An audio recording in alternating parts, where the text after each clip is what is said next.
Bienvenue sur le podcast de Nico, un podcast qui s'intéresse au parcours d'artistes de l'image, des photographes, des vidéastes et même tout type de prestataires. Le podcast de Nico, c'est un podcast à la cool, axé sur l'humain, bienveillant, et on en a bien besoin dans ce monde de fous. Dans cet épisode 12, je reçois une personne bien connue dans le milieu de la photo, un youtubeur. Je vais donner des indices pour faire durer le suspense. Il se définit comme un photographe automobile. Il s'appelle Yannick, mais on le connaît plus sous son blaze, faisant référence à un petit jeu sur la Mega Drive avec un hérisson bleu. Ça vous dit quelque chose ? Aujourd'hui, je reçois Yannick Soler, alias Sonic Photographie. Salut Yannick, bienvenue. Salut Nico, merci pour ton invitation. Je débute toujours le podcast par la même question. Si tu les as suivis, tu dois déjà la connaître. Ouais. Imagine que j'ai un petit Larousse devant moi. Elle est pas facile cette question. J'ai un petit Larousse devant moi. J'ouvre la page du dictionnaire à Yannick Soler. Qu'est-ce qui a marqué dans la définition ? Qu'est-ce qui a marqué déjà pour commencer, qu'effectivement, je suis un photographe. Bon, jusque-là, il n'y a rien de très original. Passionné, bien sûr. Et alors Sonic, effectivement, comme tu l'as dit, c'est évidemment une référence à la petite mascotte bleue sur laquelle j'ai passé beaucoup trop d'heures quand j'étais ptio. Mais c'est avant tout en fait la fusion entre la première syllabe de mon nom de famille et la deuxième syllabe de mon prénom. Et donc du coup, quand j'ai percuté ça, je me suis dit c'est absolument parfait, je prends ce pseudo et je n'en change pas. Et ce qu'il y a de marrant aussi, c'est que le logo est issu en fait d'un accident. À la base, je voulais pas faire un truc qui ressemble plus ou moins à un hérisson en boule. En fait, ça a été des expérimentations dans Photoshop où je faisais absolument n'importe quoi. Et il y a ce fameux dessin qui a fini par apparaître. Et je me suis dit, bah c'est parfait, ce sera mon logo. Voilà. Bah ouais, c'est top, ça correspond vraiment à Sonic, c'est bien. Ouais, c'est ça. Ouais, bah pour le coup, oui, ça peut pas être plus clair, quoi. C'est reconnaissable, c'est top. J'espère que je me prendrai jamais un procès parce que ça fait mal sinon. Mais Contre Sega, ça va être chaud. ouais, je pense. Ouais. Avant de parler de YouTube et de ta spécialité, raconte-nous un peu tes débuts, comment t'as commencé dans la photo. En fait, j'ai commencé dans la photo, comme la plupart des photographes, en tant que simple passionné. Donc, ça a été à la sortie du lycée. Mon père m'a offert mon premier appareil photo et là, ça a été le début de la fin. Et c'est une passion qui finalement ne m'a jamais quitté. Au début, je faisais uniquement de la photo de paysage. J'étais très très centré là-dessus. J'avais en fait même pas forcément l'idée de dire tiens, je vais rapprocher mes deux passions, donc l'automobile et la photo ensemble. C'est venu beaucoup plus tard finalement. Je sais pas pourquoi, les paysages, c'est quelque chose qui m'a parlé tout de suite. Et ensuite, j'ai décidé de me professionnaliser quelques années plus tard. J'ai commencé par la photo de mariage. Et donc ça a été une bonne expérience finalement, parce que j'en ai fait pendant 3 ans et demi, 4 ans à peu près. Et puis ça m'a permis de faire de belles rencontres, de développer aussi un peu mes techniques photo, parce qu'au niveau photo de portrait, j'étais pas forcément très très à l'aise, donc ça m'a permis de me décoincer un peu. Mais ça m'a permis aussi de me rendre compte que c'était pas du tout ce que je recherchais en photo. Donc au bout de 3 ans et demi, 4 ans, j'ai arrêté pour me recentrer sur d'autres choses et la chaîne YouTube est venue juste après. D'accord. Et c'était quel appareil que ton père t'a offert à l'époque ? Oh, c'était un Panasonic FZ18 qui est ici. Ah, c'est celui-là. J'ai gardé. En fait, j'ai une grosse valeur sentimentale sur tous les appareils que j'ai eu. J'arrive pas à les revendre, donc du coup, je les garde tous. Et bon, c'est pas plus mal parce que ça me sert de déco aujourd'hui, mais ils sont tous là. Donc ouais, un bridge. J'ai commencé avec ça, et ensuite Canon EOS 450D que j'ai cassé. Ça, c'est une histoire intéressante. Et ensuite un 60D, un 70D et maintenant un 6D Mark II. Ok, mais raconte-nous cette histoire du 450D, je l'avais aussi, donc ça m'intéresse. Ah, c'était ma toute première prestation photo. Alors c'était une prestation qu'on n'était pas vraiment une parce que j'étais pas encore déclaré à cette époque-là. J'avais même pas en fait dans l'idée de faire des prestats photos. Ça s'est fait comme ça. Je faisais un shooting pour l'inauguration de la concession Porsche à Dijon. Et donc ils devaient installer des véhicules, etc. Et puis bah voilà, on fait des photos de l'extérieur, de l'intérieur, etc. Bon, les trucs classiques quoi. Et puis, donc à cette époque-là, j'avais mon Canon EOS 450D sur un trépied en plastique. Tu sais, le genre de trépied tout pourri que t'achètes à 20 balles sur Amazon, que je déconseille à tout le monde d'acheter parce que vraiment c'est nul. Et donc il était déployé en entier, donc les 3 sections plus la colonne centrale. Il y a eu un coup de vent un peu plus fort que les autres. Le 450D a été embrassé le bitume et le miroir du réflexe s'est complètement décalé. Les cristaux liquides de l'écran arrière ont explosé. Et là, j'ai dit, oh merde, comment je vais faire? Et du coup, c'est un copain à moi qui m'a sauvé. Je l'ai appelé, il est venu genre un quart d'heure après avec son 50D à l'époque. Et donc, du coup, j'ai pu finir la prestation, quoi. Ah bah, heureusement. Ouais, heureusement. Et du coup, bah, le 450D, je l'ai réparé. J'ai racheté un écran sur eBay qui m'a coûté une vingtaine d'euros. J'ai pu le remonter, donc il refonctionne. Et l'écran, finalement, le miroir, pardon, il n'était pas cassé, il était simplement déboîté. Donc je l'ai remis, et puis il fonctionne. D'accord, Aujourd'hui, il ok. fonctionne. Non, mais tant mieux. Et donc maintenant, tu bosses avec le R6, c'est ça? Le 6D Mark II aujourd'hui. Le R6, c'est celui que je dis. J'aimerais bien pouvoir, mais pour le moment, financièrement, c'est un peu compliqué. Donc je D'accord. me contente Donc t'es pas encore passé à l'hybride. Non, pas encore. Non, c'est pas une question de je veux pas passer à l'hybride parce que je suis réfractaire. Bien au contraire, j'ai qu'une envie, c'est d'y passer. C'est juste que financièrement, là pour le moment, ça ne suit pas quoi. On va aller un peu plus en profondeur dans ta spécialité. D'où vient cette passion pour l'automobile? Alors j'accuse mon père et j'accuse mon oncle Encore lui. également. Ouais, c'est à cause d'eux. On va pas dire que je suis né avec un volant dans les mains, mais dans l'idée, c'est à peu près ça. La première fois que j'ai conduit une voiture, je devais avoir 5 ou 6 ans, sur les genoux de mon père, sur le parking de la résidence, et on faisait des tours, il gérait les pédales, je gérais le volant. Bon, je pense on a été beaucoup de petits garçons à vivre ce genre de truc. Mais ouais, effectivement, mon père est un énorme passionné d'automobile et de sport mécanique. Donc forcément, bah, quand on est baigné dedans depuis tout petit, voilà, quoi, ça laisse des traces. Et mon oncle travaille dans une concession automobile, chez Honda, pour ne pas les citer, depuis plus de 30 ans. Donc ouais, forcément, oui, j'ai été dans les bagnoles depuis tout petit et c'est finalement un lieu que j'ai appris à découvrir, dans lequel où finalement il y a énormément d'histoires, surtout en sport auto. Et puis ça m'a plu, ça m'a vraiment beaucoup plu. Et puis bah c'est finalement assez compliqué à expliquer quoi. C'est vrai qu'on se dit pourquoi tu aimes ça. Alors oui, effectivement, je peux poser des mots dessus, mais la raison profonde, hormis le fait que j'ai été baigné dedans depuis tout petit, j'ai pas vraiment d'explication à donner quoi. Il y a 2 ou 3 jours, j'ai refait une exposition automobile. Ça faisait un moment que j'en avais pas fait et j'avais l'impression de revivre, quoi. J'ai vraiment la flamme s'est Ouais. rallumée. Je dis ah, vraiment, Mhm. voilà, c'est ça que j'aime, quoi. C'est ça que t'aimes, ouais, bah Ah oui. ouais, complètement, Et, complètement. et c'était quoi la première voiture que t'as roulée alors? C'était une Golf 2. Ouais, une Golf 2, celle de mon papa. Et puis ensuite, bah, il en a eu d'autres, bien sûr. Et moi, après, ma première voiture à moi, c'était une Honda Civic que mon oncle m'a vendue, bien sûr. De base. Oui, bah oui, forcément. Voilà. Ça reste dans la famille. Ouais, tout à fait, ouais. C'est une affaire de famille. Et tu fais plus du tout de mariage alors? Non, non, j'ai complètement arrêté. J'ai complètement arrêté parce que, ouais, comme je disais, c'était pas ce que je recherchais en photo. C'était pas ce que je recherchais en photo. C'est vrai que de manière générale, alors ça peut paraître un peu étonnant, mais très souvent, tout ce qui traite du vivant dans les photos, ça ne m'intéresse pas. Justement, j'aime bien avoir ce challenge de dire je photographie des choses ou même des paysages qui finalement bah, sont dénués de vie, on va dire, et essayer de transmettre quand même une émotion à travers ça. Et du coup, le challenge est super intéressant. Et dans le cas précis de l'automobile, bah, ça apporte des avantages. C'est-à-dire que quand on photographie, bah, c'est de la nature morte, hein, ni plus ni moins. Quand on photographie une automobile, finalement, on peut prendre tout son temps. Et c'est ça qui est génial parce que du coup, on peut faire ce qu'on Oui. veut avec la Ça, c'est lumière. sûr Il n'y a qu'un pas besoin de mariage, faire ça de va tellement à pause. 100 à l'heure que t'as pas le temps. Ouais, c'est ça, c'est ça. On n'a pas besoin de faire de pause. Le modèle ne se plaint jamais. Ça, c'est particulièrement génial. Le modèle n'est jamais fatigué. Le modèle ne transpire pas. Le modèle n'a jamais faim. Donc, ouais, ça, c'est plutôt cool. C'est des avantages. Moi, je vais te dire comment je t'ai découvert. Ouais. C'est, c'est assez récent en fait. En fait, tu faisais un live chez Digit Photo avec Loris et Eric Gibaud. Eh oui, exact. Voilà. Et je suis allé chercher un petit peu ce que tu faisais, tes vidéos sur YouTube. Et je me suis rendu compte au fur et à mesure des vidéos que je voyais qu'on utilisait le même pseudonyme pour le fameux tonton, notre tonton préféré, Ah, tonton Michel. Michel. Ah, Certains l'appellent René, nous c'est Michel. ouais. Ouais. Bah, en fait, moi, j'ai pas été le chercher loin parce que mon oncle s'appelle réellement Michel, en fait. Et est-ce qu'ils vendent des Honda? Eh bah oui, Ah ben voilà.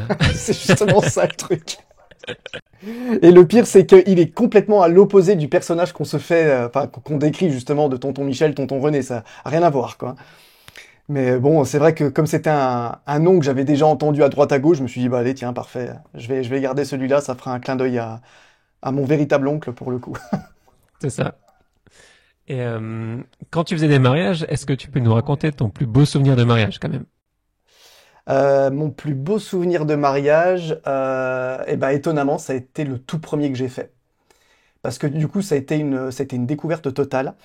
C'était avec des clients qui m'ont été présentés par le DJ, par l'animateur, et avec lesquels j'avais sympathisé un petit peu avant. Donc du coup, ça c'était la prestation s'était plutôt bien passée. Mais comme c'était ma toute première fois, j'étais hyper stressé. Encore plus stressé que la mariée, même, je pense. Je suis arrivé, mais en tremblant comme une feuille morte. Je me suis dit, mais comment je vais m'en sortir, quoi. Et c'était pourtant pas faute de m'être entraîné avant, mais voilà, j'avais fait deux, trois shootings de portraits test, comme ça, bah, justement, avec le fameux animateur en question. Mais quand on est confronté, en fait, à la situation en réel, qu'on se retrouve à l'intérieur de l'église où il n'y a pas de lumière, on se dit, mais comment je vais faire? Et finalement, bah, je m'en suis pas si mal tiré que ça. Et la journée c'était plutôt bien passé. Alors après, il y a eu évidemment pas mal d'autres mariages après qui se sont très bien déroulés, dans lesquels j'ai eu de beaux souvenirs. Mais celui qui m'a le plus marqué, ouais, ça a été le premier. Parce que celui-là, vraiment, en plus, c'est celui qui a tout lancé, parce que comme ça s'était bien passé, ils m'ont laissé un bon avis. Et puis bah après, ça a été le bouche à oreille qui a fait son travail, et voilà quoi. Mais ouais, c'était un très très beau mariage. En plus, ils avaient vraiment mis les moyens, c'était chouette. Et un autre mariage qui était dans l'esprit pareil, où il y avait pas mal de moyens, qui était vraiment cool, c'était les mariés qui étaient arrivés en hélicoptère. Et j'étais le seul à être au courant. J'étais le seul à être au courant parce que bah, il fallait que je me place à un endroit bien précis pour justement pour pas louper cette arrivée. Et tous les convives, jusqu'aux parents, jusqu'aux témoins, ils s'attendaient à ce qu'ils arrivent bah, en marchant, comme tout le monde. Non, eux, ils sont arrivés en hélico. Donc ça, pareil, c'était un très très beau souvenir aussi. On est toujours dans la confidence de toute façon. On sait tout avant les autres. Ouais, ouais, ouais, c'est clair. Tout à fait. Et alors pour nos spectateurs, faut plus que je dise nos auditeurs parce que c'est plus regarder qu'écouter, donc je vais dire nos spectateurs. On va parler de Tonton Michel, mais d'une autre façon, c'est-à-dire comment on passe de Tonton Michel à photographe pro. Parce qu'il y a beaucoup de mes spectateurs qui sont Tonton Michel et qui aimeraient évoluer. Comment on passe de Tonton Michel à photographe? Alors, photographe pro, Je parle pas du numéro de ciré, hein, ouais, ouais, ouais, mais justement, en fait, c'était à ça que j'étais en train de penser. J'allais dire, fais-toi un numéro de tirette, c'est bon, t'es photographe pro. Ça veut tellement rien dire, en fait, aujourd'hui. Surtout avec le statut auto-entrepreneur, voilà. Non, mais par contre, comment on devient un photographe, on va dire, passionné, puis à peu près bon dans ce qu'il fait? Formez-vous. Formez-vous. Alors, c'est vraiment pas original. Je pense même qu'on a déjà dû te le dire, mais formez-vous. C'est quelque chose d'ailleurs que j'ai mis un moment à faire. Il y a eu beaucoup euh, en anglais, on appelle ça du trial and error, donc on essaye et puis on échoue. Et c'est à force d'échecs qu'on finit par découvrir en fait pourquoi on se plante et qu'est-ce qu'il faut mettre en place justement pour pouvoir accéder aux résultats souhaités. Et c'est quelque chose que j'ai mis un moment à comprendre. Et quand j'ai commencé, enfin, j'ai l'impression d'être un vieux crouton quand je dis ça, mais Internet n'était pas forcément aussi développé qu'aujourd'hui.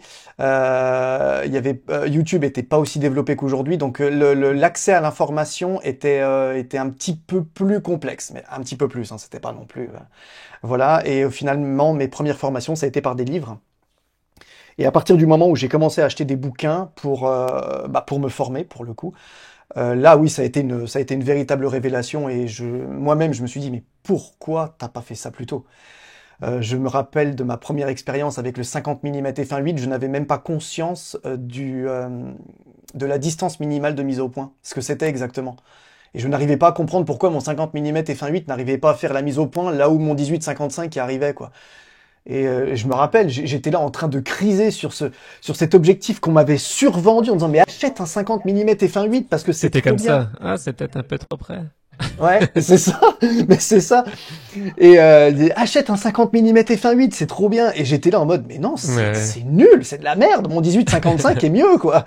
Et j'arrivais pas à comprendre pourquoi mon 50 mm f1.8 marchait pas. Alors que si j'avais pris la peine de me former ne serait-ce que 30 secondes, bah, j'aurais compris tout de suite pourquoi, ça m'aurait évité de faire Ouais, cette bien erreur et sûr. de Ouais. perdre Mm. un nombre de minutes incalculable à essayer de comprendre pourquoi.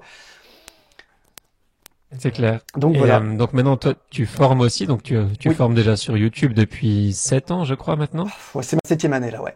Euh, Ouais. 18, 19, 20, 21, c'est ma sixième année. 6e année? Ouais. Qu'est-ce qui t'a motivé à te mettre sur la plateforme déjà à l'époque là? Alors, j'ai toujours eu en fait une assez profonde envie de transmettre mon savoir, parce que pour moi c'est quelque chose qui est super important. J'ai toujours estimé que c'était ensemble qu'on avançait et pas tout seul. Et justement, par les expériences que j'ai vécues, bah, notamment l'histoire du 50 mm f1.8 que j'ai raconté, qui n'est qu'une histoire parmi tant d'autres, hein, je me suis dit, j'ai pas envie que d'autres fassent les mêmes erreurs que moi, j'ai pas envie que les autres perdent autant de temps que moi j'ai pu en perdre. Et voilà, comme j'ai envie de partager tout ça, je me suis dit, bon, bah voilà, je vais me lancer là-dessus. Enfin, je vais me lancer là-dessus. YouTube, en vrai, ça m'a un peu pris comme une envie de pisser. Je me suis dit, oh tiens, je vais le faire parce que c'est cool. Et puis on va voir ce que ça donne.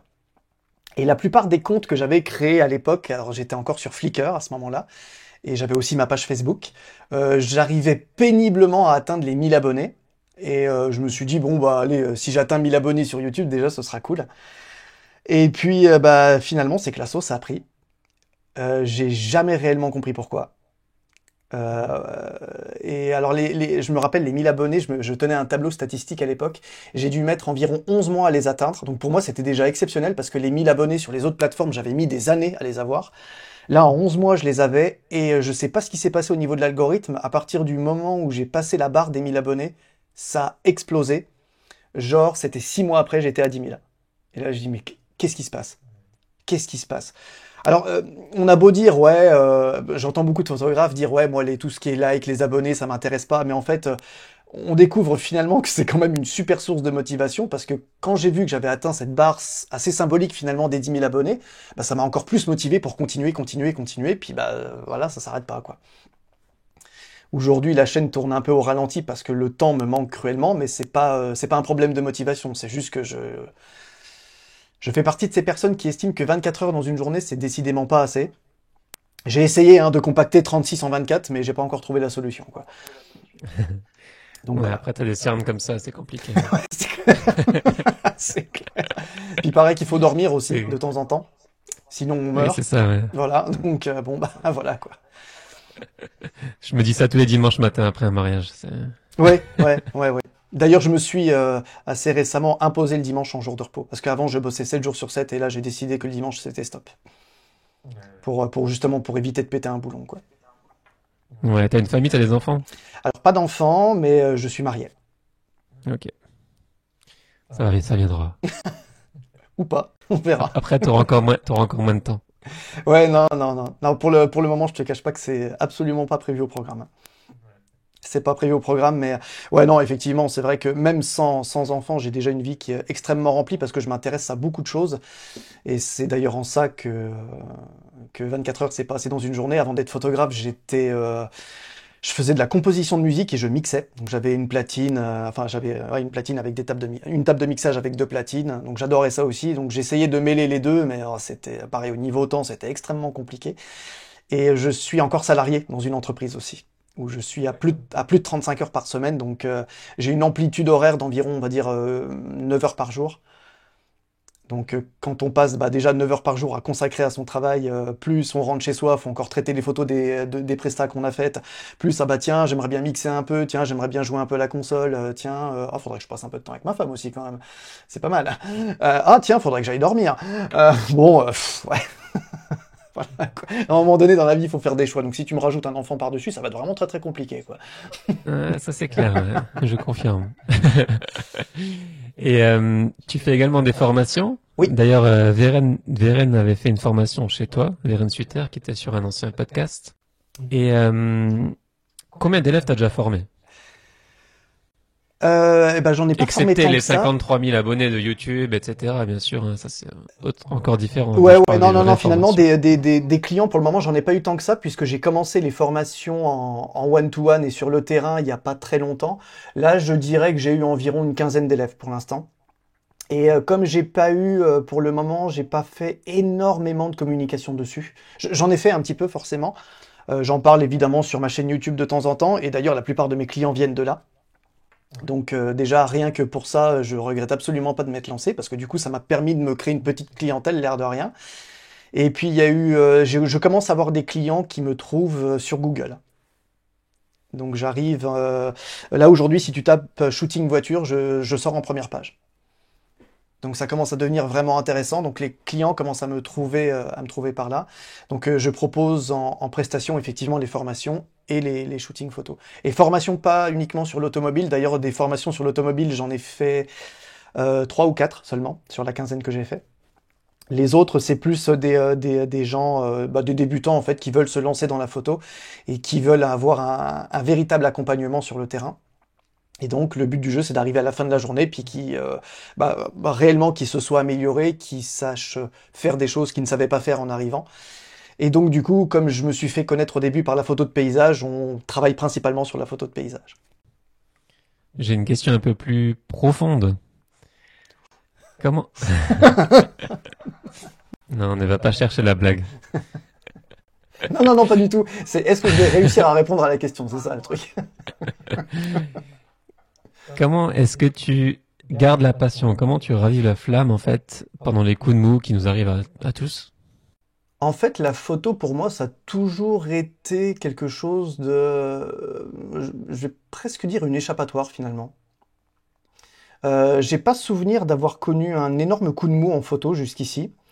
Euh, Justement parce que j'essaye de varier un petit peu les sujets que je photographie. C'est vrai qu'au début, je faisais que du paysage.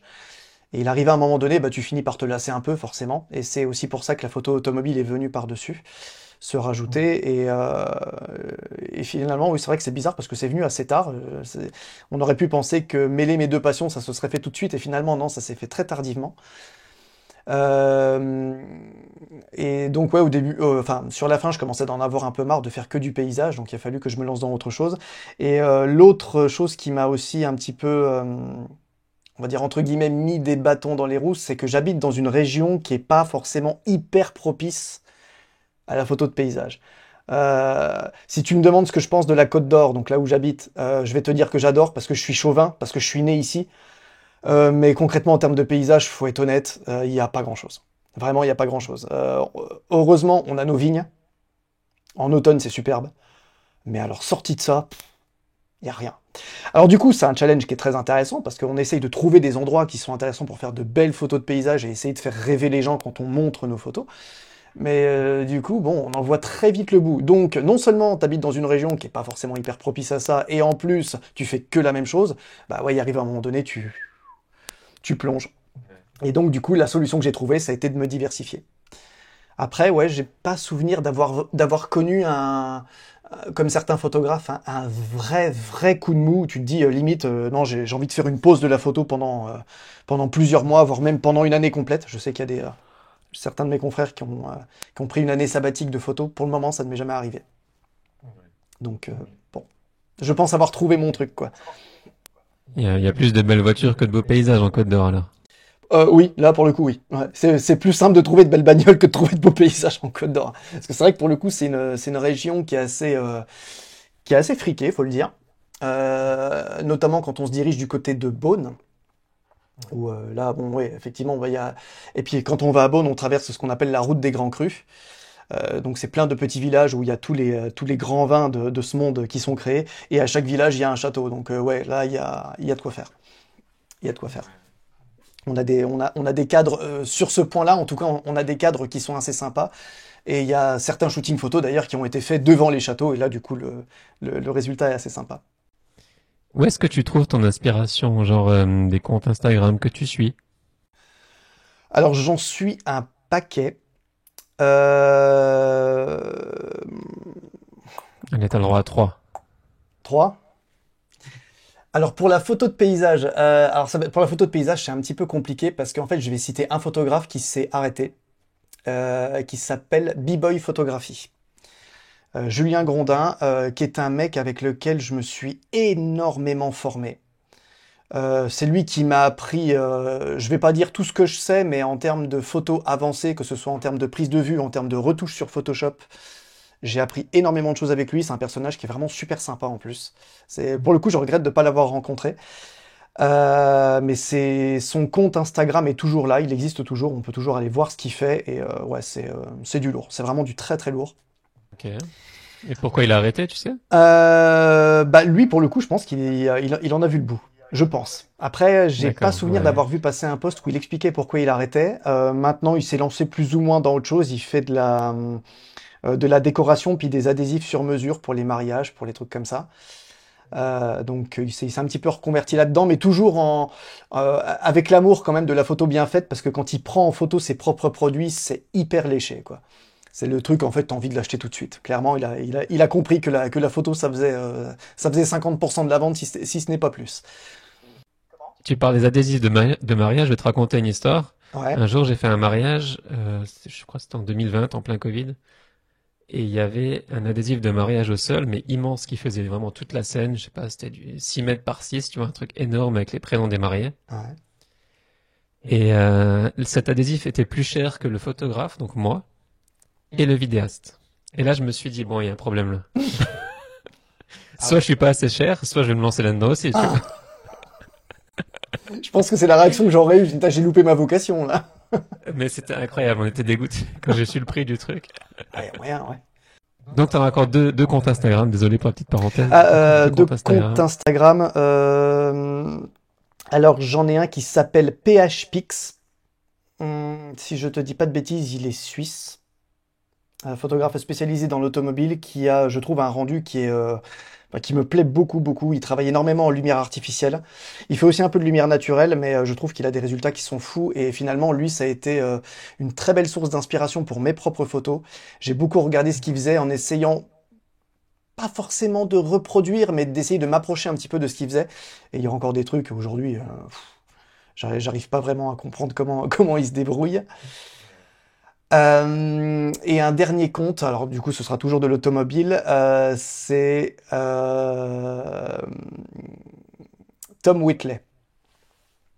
Tom Whitley, en fait, c'est un photographe qui est anglais, mais qui est parfaitement bilingue. Pour le coup, il parle parfaitement français, donc là, tu pourras communiquer avec lui.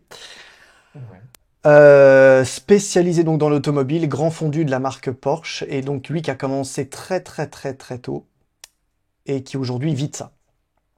Il vit de ça à 100%, il passe son temps en fait à voyager et à photographier des bagnoles. Et il se lance en plus dans énormément de projets, il fait plein de choses, il fait de la photo, il touche aussi un peu à la 3D.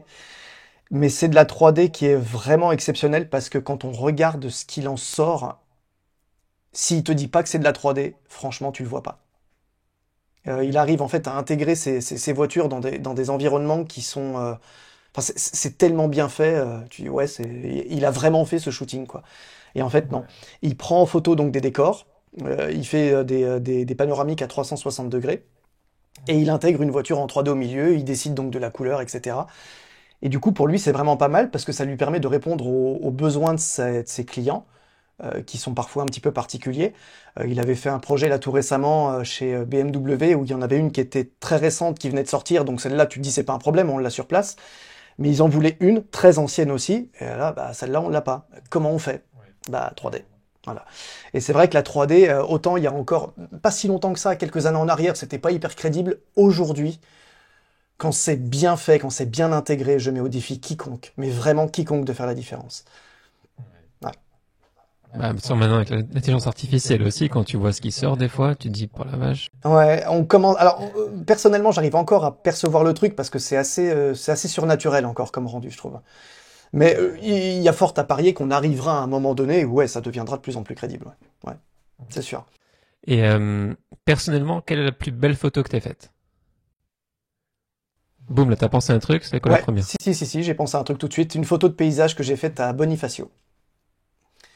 Un coucher de soleil qui était mémorable. Franchement, tous les éléments étaient réunis. On avait un ciel qui était littéralement en feu. J'avais des couleurs rouges, orangées. Et donc j'étais à la pointe de Bonifacio, le soleil se couchait là, et c'était au moment où justement je me formais avec le fameux B-Boy photographie. Et donc du coup, j'avais toutes les clés en main, que ce soit en termes de prise de vue ou en termes de retouche, pour faire vraiment quelque chose qui me plaisait. Et finalement, c'est une de mes photos préférées, c'est celle que je ressors très très régulièrement, quoi. Si on me dit, tiens, oui, montre-moi tes photos préférées, celle-là, c'est sûr, elle est dans le lot. Ouais, ouais. Puis bon, Bonifacio, ça aide déjà, c'est tellement beau. Ouais, tout à fait. Bah déjà, oui, c'est vrai que de base, quand on va là-bas, bon, ça calme. Mais en plus, quand on a un coucher de soleil comme celui que j'ai eu ce soir-là, non, c'était vraiment exceptionnel. Et puis c'était une photo aussi qui était attachée à des souvenirs, parce que non seulement je me suis fait dévorer par les moustiques, et en plus, quand je suis parti, la voiture a décidé de tomber en panne de batterie. Ah. Ah, c'était un grand moment, ouais. C'était un Belle très, histoire. c'était un très grand moment d'être avec une Honda en Corse avec une batterie morte. T'iras Du coup, t'as trouver. appelé tonton Michel pour qu'il t'aide. Ah ouais, bah tiens. Et finalement, on a réussi à en trouver une à l'autre bout de la Corse. Il n'y en avait qu'une seule en stock. J'avais dit au garagiste, tu la vends à personne. Je la prends tout de suite. Je la prends tout de suite. Ouais. Restons dans les voitures. J'ai regardé un peu ton compte Instagram, t'as des belles McLaren, mais pour toi, c'est quoi la plus belle voiture que tu aies photographiée? Bah, la plus belle voiture que j'ai photographiée, bah, ça a été cette McLaren. Ouais, ça a été cette McLaren. Pour le moment, c'est vrai que j'ai pas encore, entre guillemets, réussi à faire mieux. Évidemment, il y a des voitures que j'aimerais beaucoup, beaucoup photographier, mais oui, pour le moment, oui, la plus belle, c'est celle-là. Ouais. Ça a été, euh, ça a été bah, mon garagiste qui m'a mis en relation avec cette personne-là et qui m'a dit, bah tiens, en fait, lui, il vient entretenir sa McLaren chez moi. Et c'est assez exceptionnel d'ailleurs parce que c'est un petit garagiste, hein, il est totalement indépendant. Mais comme il a bonne réputation, il travaille bien. Du coup, bah, cette personne-là l'a trouvé, dit bah écoute, je te fais confiance, tu l'emmènes à Paris et tu vas lui faire l'entretien, quoi. Et donc bon, il faisait pas le malin, quoi.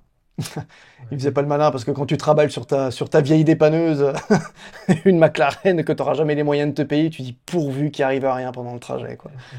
Et donc du coup, il m'a dit bah tiens, il serait peut-être intéressé pour un shooting photo. Puis ouais, finalement, ça s'est fait. Et tu me disais donc la voiture que t'aimerais bien photographier, ce serait laquelle? Oh, il y en a plein. Il y en a plein. Honnêtement, je pense que les voitures que j'aimerais bien photographier, ce seraient des autos, pas des autos lambda en fait qu'on peut avoir. Ce serait plus soit des prototypes ou des modèles de course qui ont une grosse valeur historique. Ce que j'aimerais réellement photographier, ce serait des Formule 1. Ça vraiment, mais vraiment faire un shooting préparé, pas uniquement sur le circuit, parce qu'on va dire que c'est facile de faire des photos sur circuit, il suffit d'y aller puis de faire des photos.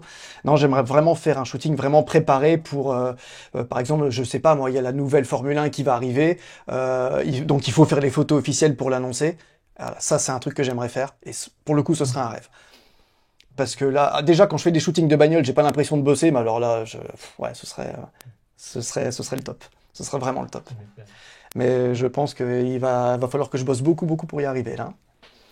Parce que les places doivent être très, très chères.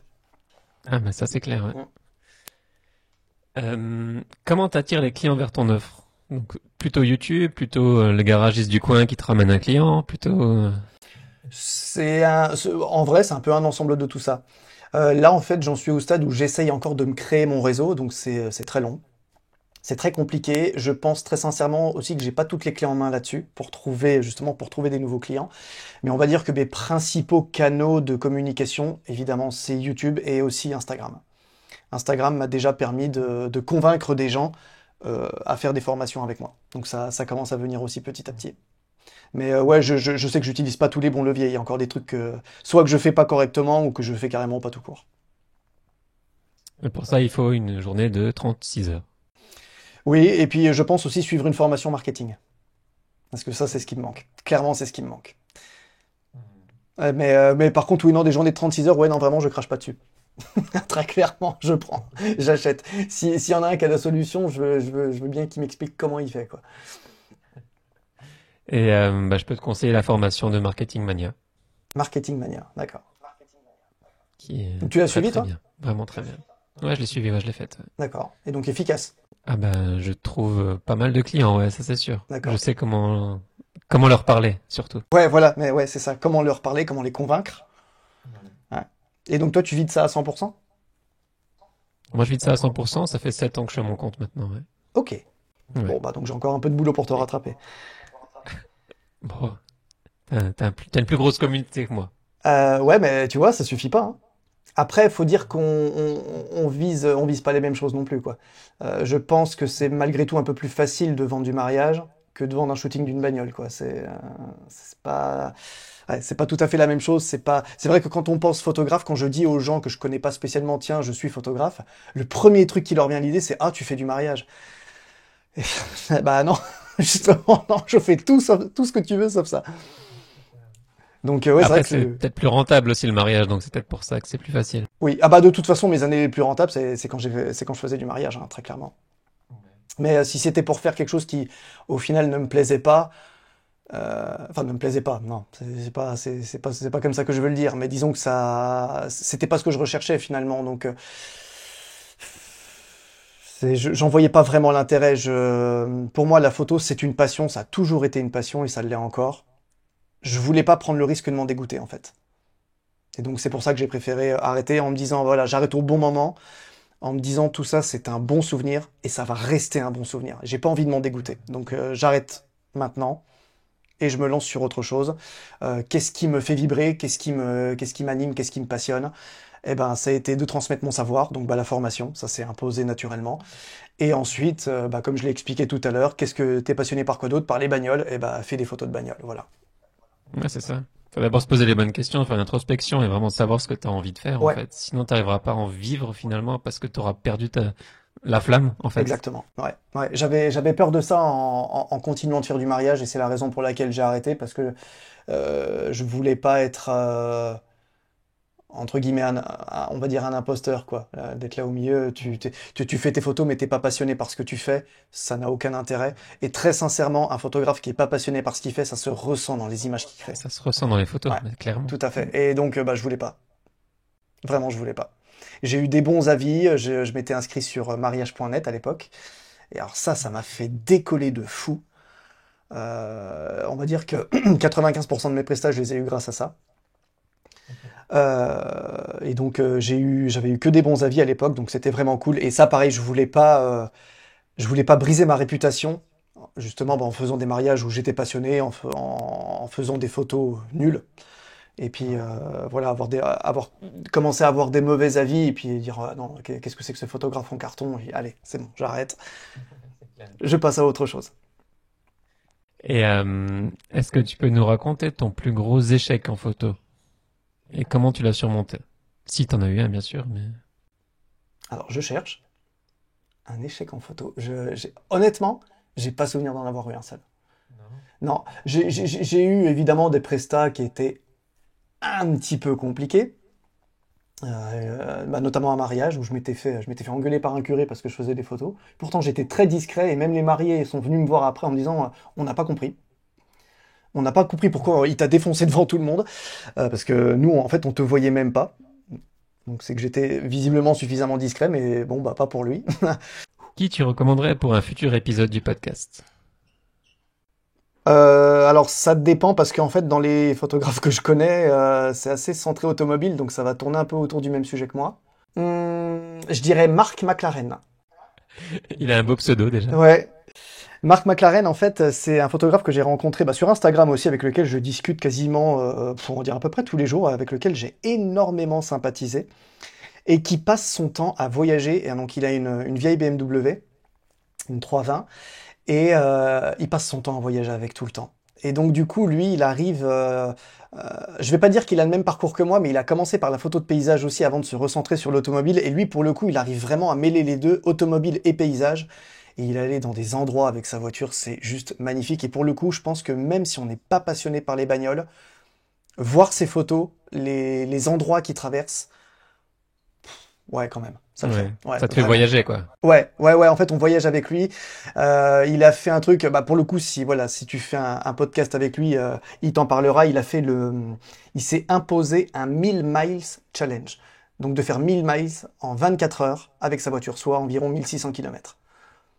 Ça a été une sacrée aventure pour lui. Et donc il est photographe et en même temps rédacteur pour un blog qui s'appelle News d'ancienne.